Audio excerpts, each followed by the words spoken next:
মানিকগঞ্জে গত ২ দিনের ব্যবধানে খুচরো বাজারের প্রতি হালি ডিমে ২ থেকে ৫ টাকা পর্যন্ত দাম বৃদ্ধি পেয়েছে। এ বিষয়ে টাউন হল কাঁচা বাজার থেকে বিস্তারিত জানিয়েছেন প্রতিনিধি মোহাম্মদ সুজন খন্দকার। ২ দিনের ব্যবধানে প্রকারভেদে অর্থাৎ লাল এবং সাদার যে প্রকারভেদ রয়েছে এই প্রকারভেদে প্রতি হালি ডিমে ২ থেকে ৫ টাকা পর্যন্ত কিন্তু বৃদ্ধি পেয়েছে।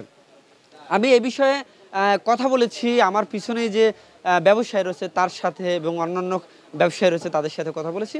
তারা একদম সাদাসিধাভাবে একটা উত্তর দিচ্ছেন যে কেন দাম বাড়ছে, এই প্রশ্নের উত্তর তাদের কাছে সোজা উত্তর হচ্ছে যে খামারিরা দাম বাড়াচ্ছে।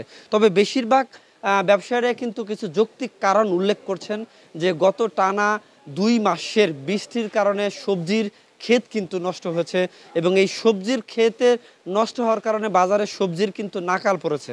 সবজি এবং মাছের দাম বৃদ্ধি পাওয়ার কারণে ডিমের উপরে কিন্তু প্রভাব পড়েছে, যে কারণে ডিমের দাম তারা বাধ্য হয়ে বেড়েছে। এবং এই বিষয় নিয়ে আমি যারা ক্রেতা আছেন তাদের সাথে কথা বলেছি, তারা আমাকে মূলত বলছেন যে সাধারণ ক্রেতা যারা রয়েছেন তারা আসলে মধ্যবিত্ত, তারা এই নিত্য প্রয়োজনের জিনিসপত্র যখনই কিনতে যান তখনই কিন্তু তারা বেশ বিপাকে পড়ে যান। কারণ হচ্ছে যে একটা সিন্ডিকেটের মাধ্যমে ডিমের বাজার সহ সমস্ত বাজার কিন্তু নিয়ন্ত্রণ হয়, এটা তাদের দাবি। এবং সরকার এই নিয়ন্ত্রণটা দেখেন না বলেই আজকে এই বাজারের এমন বেহাল দশা।